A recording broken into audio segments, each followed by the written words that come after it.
And hopefully this works. Hello, ladies and gentlemen, and welcome back to Life is Feudal. I'm your lovely host, Calvin, for round 3. Where Steve was finally convinced to make me stop using fraps for this, and use this program called OBS? Yep, well that's what I use. Well, yeah. I use it for streaming, and to record games that don't work with DirectX. Ah. But I find that the output quality tends to be a bit shittier than fraps, so I try to avoid it when I can. Yeah, you kind of need to... I spent pretty much a day and a half just familiarizing myself with all the options and things that you can do in OBS, just to like pump out the maximum quality that I could. Well, you're never going to get the kind of quality that fraps does, simply because OBS processes stuff as it records. Yeah, it encodes on the fly. Yeah. But yeah, after 3 crashes, I said, fuck it. Might as well try. It's the worst that could possibly happen. I'm now just waiting for the blue screen of death. If it actually manages to make me get a blue screen of death, I will be impressed. That would be impressive. Yeah. I suppose I don't need fraps open broadcasting a yellow number in my bottom right, do I? No. Yeah. I always find it interesting that people call it the blue screen of death, because it's actually the opposite. It, like, saves your hardware from taking any damage when it happens. Doesn't save your hardware. Well, it does. If you're, like, overheating your processor, you'll be SOD. Real? No, well, not Like, anymore. That before used to be the actually case. damages them. That used to be the case. But Windows no longer be SODs for overheats. Because last time I was overclocking it on it. Maybe if you're overclocking it, because I'm still running 7. yeah, things get weird with overclocking. I should know. Oh, have you heard about the new Windows version? Windows 10. Yeah. Why the fuck not Windows 9? No cunt knows. Look, I gave up with Windows naming system a long time ago. Not that it matters. I mean, Windows 10 is actually one I'm going to give a shit about. Because like all intelligent people by now, I just don't give a shit about alternating versions of Windows. Indeed. 95, shit. 98, good. ME, shit. 2000, good. No, wait, 2000 was like the server. It was like the one everyone used because ME was shit. It was for businesses. ME was terrible. Me, Millennium Edition. Yeah, seemed like a great idea at the Fuck time. off. Hey, Steve-Joe. What? Carpentry 90, motherfucker! Fuck's sake. That's how many logs I've sawed out. I don't have that many skill points. Yeah.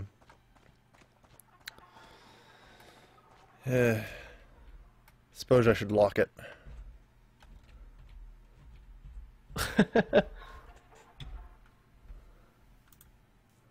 Yeah, don't even risk running. Yeah. I don't know, I'm running. No! It'll be fine. Maybe. Hopefully. I just, your viewers are must be laughing at me horribly. I know, right? It's like, well, that's the 3rd one that you started. Yeah, at this point. God. Yeah, like I said at the start of my 2nd one, there are totally more stable uranium isotopes used in nuclear weapons Lol. than there is in code for this game. Talking about code for the game, I recently dumped, have you heard of Arcade's MMO, Korean MMO thing? Yeah. Well, they have fucking terrible code. I recently dumped it to have a look. 90% of the stuff is handled client side. Which so is you can reasonable. basically, you can basically have like it is and it isn't. So you can basically unpack the code and then repack it, but change like how much experience is needed to get a level. Okay. It's a good to try and handle as much as possible client side, because that reduces the load on the servers, Indeed. which tend to be the thing. But you gotta draw a line somewhere. Yeah, Realistically, when exactly. programming It's an MMO, fucking crazy. I would try and offload everything onto the client side, but then just have verification roles with the server constantly.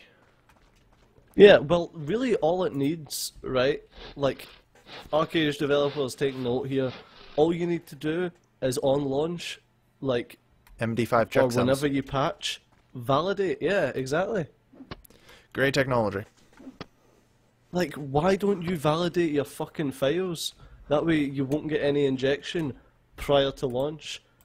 Things that inject after launch, however, or things that like intercept packets, which is one of the big issues they're having right now, that you're on your own because like I don't do network. So like if you're trying to sort people from intercepting packets, you need to sort that out yourself. But As for the network shitty engineer hacks, here, I feel like I should step in. right? It is totally possible to prevent the interception of packets through basically verified security packets. And this wouldn't be a problem if it was just for, say, Europe and Korea. However, verifying security packets often can increase the amount of network usage by 1 to 200%. Ooh. Simply because you have to verify practically every packet, which requires a little special attachment that otherwise can't be generated, hidden within the game system and obfuscated. Right. Basically, when the server requests a piece of data, it sends it with a ID, and it waits for a packet to come back with the verified ID. And since you tend to request a lot of data, you tend to require a lot of verifications. Yeah. So while it's feasible, it can greatly increase server traffic. Which, Yeah. Well, yeah. basically the issue that they've got right now in Arcade is the have you played it at all? I've watched people play it. Does that count? Have you seen anything about like land and things like that? Something to do with ownership and stuff, right? Yeah, like you can claim ownership of like packages of land. Yeah. But basically you need to wait. Like all the land's pretty much taken now. Like you won't find a free bit of land that you can like claim. So what you need to do is you need to wait on someone missing their taxes and then demolish whatever they've got on the land, which is like that's like a 30-second thing to demolish it. And then you have to claim it. But the thing is, when houses come out of taxed, there's normally about 50 people on the server all round it waiting to demolish it and plant a new thing because the land is worth so much.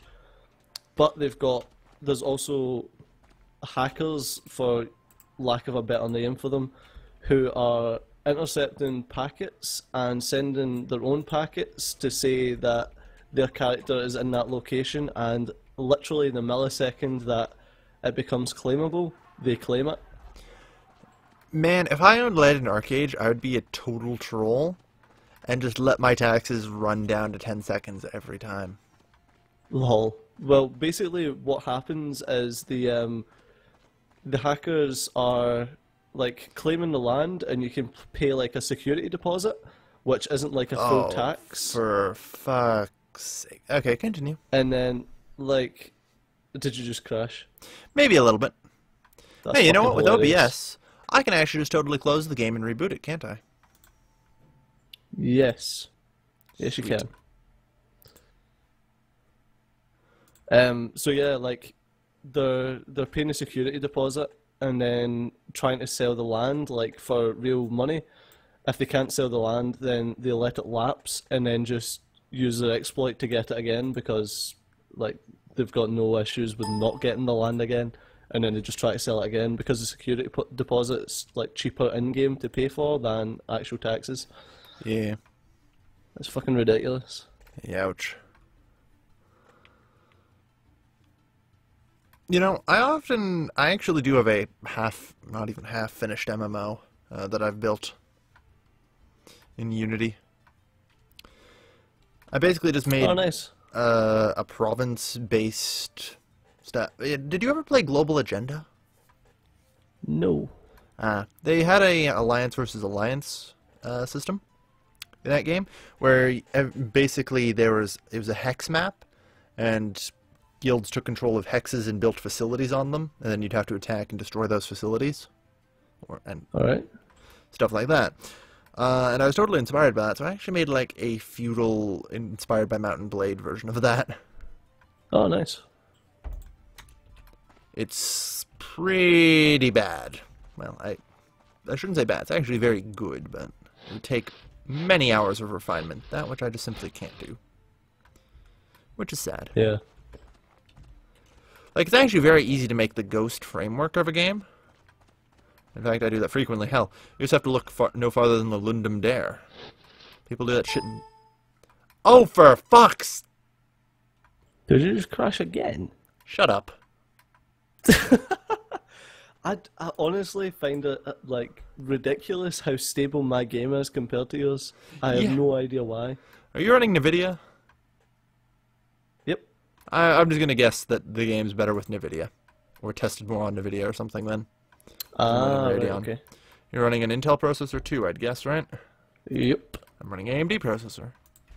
Ah. All things that might just contribute to this. Oh well. On the plus side, I don't have to constantly reboot my fucking recording anymore. People just get to see a black screen for 30 seconds of me raging. Yeah, I've actually got like, I'll send you my technical difficulties slate. Yeah, I think I'm gonna need that. Because I think rather than any particular reason for using OBS, like, it's just gotta be that I can quickly restart the game and keep my episode going. Yeah. God damn.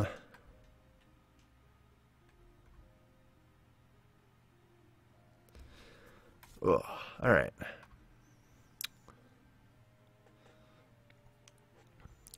But yeah, like I said, I've actually considered like participating in the Lundum Dare, but I'm just not quick enough at it, you know? Yeah. I take ages when I'm coding stuff. Like, Yeah. I don't care what it is, like, I'm just really particular about it. Yeah. So that does kind of suck. But I really need to open my window. I am fucking boiling inside this room. how hot's it in the room? Like, 1 billion degrees Celsius? Not bad. Sounds right, no? Yeah, billion, yeah. I don't know. In my room upstairs, back when I had my computer on the second floor in the middle of summer, in a small enclosed room. Oh, for fuck's sakes! You know what? No, you're not getting a 15-minute episode today, guys. Fucking shit! What the fuck is this game? Wow.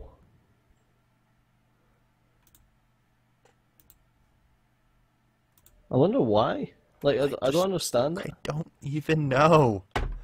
God damn it. Thank you, everybody, for watching. As always, this has been your slightly angry host, Calvin, signing off.